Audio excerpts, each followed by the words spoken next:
In Zechariah chapter 8, God says in verse 1 and 2, "Then the word of Yahweh of hosts came, saying, Thus says Yahweh of hosts, I am jealous with great jealousy for Zion, and with great wrath I am jealous for her."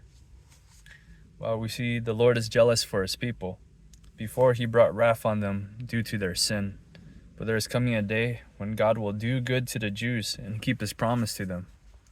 And so much so that in the final verse of the chapter, it says in verse 23, "Thus says Yahweh of hosts, in those days 10 men from every tongue of the nations will take hold of the garment of a Jew, saying, Let us go with you, for we have heard that God is with you."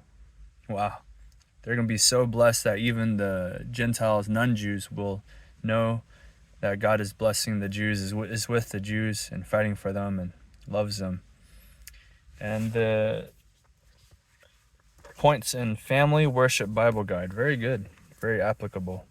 The first point, Zechariah's application of the grand prophecies illustrate a key function of biblical prophecy that is as relevant for us as those to whom Zechariah preached. What God reveals about the future is to affect life in the present.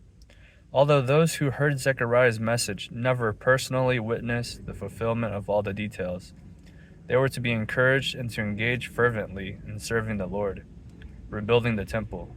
So must we, in view of all the future things associated with Christ's second coming, be diligent and faithful in our service. Christ has told us to occupy or to stay busy with God-honoring tasks until he comes. Luke 19:13.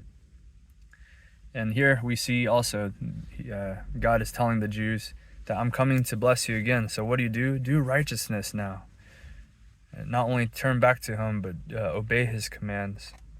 Then point number 2 from this book, the prophecy regarding Gentile inclusion in God's kingdom is reason for all Gentile believers, that's most of us, in the church, to rejoice because in part they represent the fulfillment. Although God had a special purpose for Israel as the human ancestry for Christ, it was his grand design in the gospel that all of the world would be blessed. Let us thank the Lord that Christ tore down the partition, giving both Jew and Gentile equal access to the Father through his blood. Ephesians 2:14-18. We're included in the gospel. We're included in the promise, and that's why we're here today. Keep it up in the Bible reading plan. It's God's word that will not return void, and I know it's doing its work that God has promised to.